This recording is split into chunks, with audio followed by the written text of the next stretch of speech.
Hello, Tyrone. How are you? Hi, everybody. Hey. I'm here to explain to you, what is whacking and the importance of it and some of the history of it.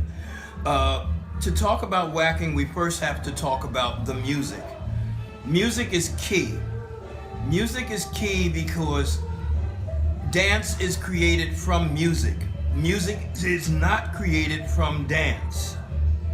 That's why I say, if you do not understand the music, you will never understand the dance. The way whacking was set up because they would listen to certain parts of the song. Maybe the beats, the rhythm, maybe the lyrics, the vocals, the ad-libs, the instrumental part, and they would make their bodies interpret what they hear. In other words, all that whacking is you have to make people see what you hear. In the process of doing that, it's a very emotional dance. When people do this, it's movement, but there's no emotion attached to it. So that's why this is a small part of whacking. Do you understand? Okay. Just so that we're on the same page, I love Japan. I'm going to say that through the whole thing. I love you guys. I love all of you. To really understand this dance, the first thing you need to do is you need to bring somebody back like myself. I look at the people that teach this or know this dance by generation. The first generation, they're the generation that may not created the dance, but have popularized the dance. Those would have been a couple of people. I can't name them all, but I'll name a few. Andrew, Arthur, Tinker, Mickey, Blinky, Lamonte, and Michelangelo as well, because Michelangelo was the DJ. We'll get into him a little later. But these are the people, these are the first generation. The second generation would be Tony Basil, Shabadoo, myself, Anna Sanchez, Victor, Dallas. We would be the second generation because we learned directly from them. Then you have the third generation, which would be the generation that we taught, which would be the Archies, which would be the Lockaroos, and the Lip Jays, and so on and so on. They learned from us. Then you have their students. There would be the fourth generation, and so on and so on. This dance is all about understanding the music. If you don't know the music, you'll never be able to do the dance. It is key. It is absolute key that you understand every beat, every rhythm, everything that you hear in a song, so that you can bring it out when you do this. Okay? Every time I come to Japan, or every time I go anywhere, I offer Michelangelo's music free of charge. I say Michelangelo's music is because he was the DJ that was celebrated in terms of popularizing the dance as well, because it was through the music you saw the dance. Do you understand? It was through his music, not somebody else thinking it was his specific music. This music that I'm talking about was so low key that we used to call it underground music. And what I mean by underground is that you would not hear this in a regular club. You would have to go to a specialized club in order to hear this. And the specialized club would be naturally a gay dance club. Now there's a difference between going to a dance club and a gay dance club. A gay club would be where you would go and socialize and meet people and mingle and drink and have fun.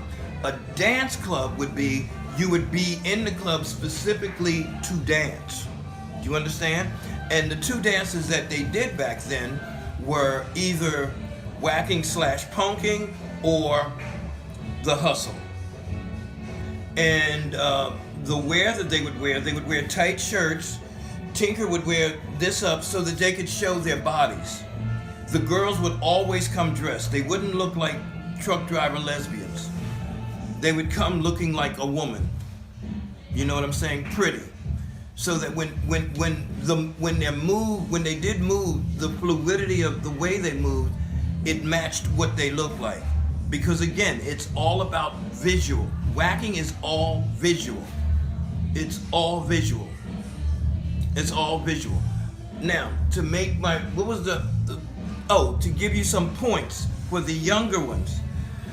Well, I must admit, this is not a dance for little girls. This is a grown woman's dance. This is almost like Vogue. But if you want to do it, you need to come, and I would suggest, if it was me, I would watch classes. I wouldn't necessarily take them, but I would watch them and see what they're moving, because your bodies are going to be moving in all different ways. The next thing I would do is I would get some of the music, like Magic Bird of Fire, Devil's Gun, Release Yourself, Express Yourself, not Release Yourself, Express Yourself by New York Community Choir. I would get songs like that, and I would constantly listen. That's the best thing that's the best of it, because the more you know the song, the better you're going to be at whacking. Do you understand? Do you really understand that? That's key. That's important. The music is key. Now, also, there is no groove. There never was no groove, and because of respect, I wouldn't put any in there. Do you understand? Not to say that you can, but just to say that it's not going to be, because the moment you alter that music, you're going to change the dance. So I would try to keep the music geared to what Michelangelo played. Does that make sense? And again, I would come and I would take class. I would stand back. I would watch it first. I would literally watch one class, and then I would go and then I would take classes. There are certain drills that you would have to do, which would mean you'd have to learn how to alternate your arms. You know, you'd have to start to make your arms more expressionable, and then that way you can work all the way up to your body and to your face. When you do this dance, I recommend two things. I recommend keeping your head straight, and that's because you'll have better lines. You'll have better lines at that point. You know, wherever you stretch your arms, your lines should look a lot better than if they're not. The other thing is keep the head up. You know, for Japanese, it's kind of difficult because I know they're shy, but at some point you've got to come out of the shyness. They asked me to talk about my t-shirt. This is my t-shirt. It says, "The best choreographer is music, Tyronism." I have little sayings that I do, that they come out of my head. This is one of them. What I'm saying is, if you don't have music, it's going to be extremely difficult for you to create any kind of choreography.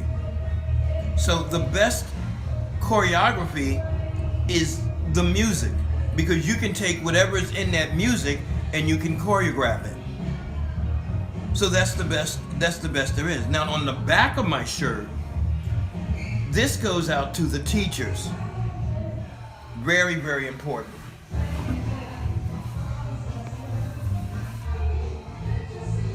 A good teacher can never be fixed in a routine. Each moment requires a sensitive mind that is constantly changing and constantly adapting. A teacher must never impose this student to fit his favorite pattern. A good teacher protects his pupils from his own influence. A teacher is never a giver of truth. He is a guide, a pointer to the truth that each student must find for himself. I am not teaching you anything. I just help you to explore yourself. Bruce Lee. I'm just living my life. Allow it. Tyronism.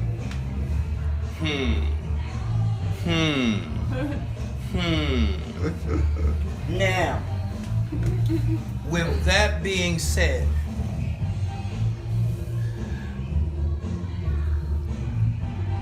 this is something personal from me to Japan.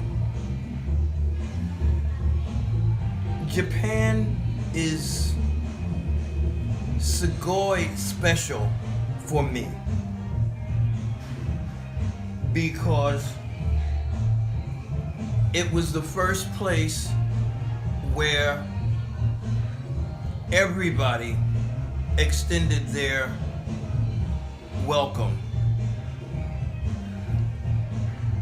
I had and always will have very good friends. I like Japan from the top, which I think is Hokkaido, to the bottom, which I think is what? Okinawa. Tokyo,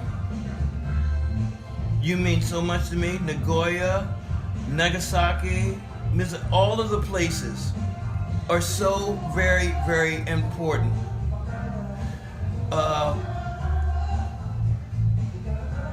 I want you to enjoy this dance, and I want you to understand the history of this dance, and I promise you I will do whatever it takes so that you can understand this. Do you understand? I will do whatever it takes. I know that there's a cultural problem there, but we can solve that, and that way I can give you what you need to make you a better dancer. That's all that I want. I want to make you a better dancer. I love you all. Gominasai. As they say, Dakeshimitai, Dakeshimitai, Dakeshimitai, Dakesh. I like that song. Gominasai. Bye bye, you guys. No good?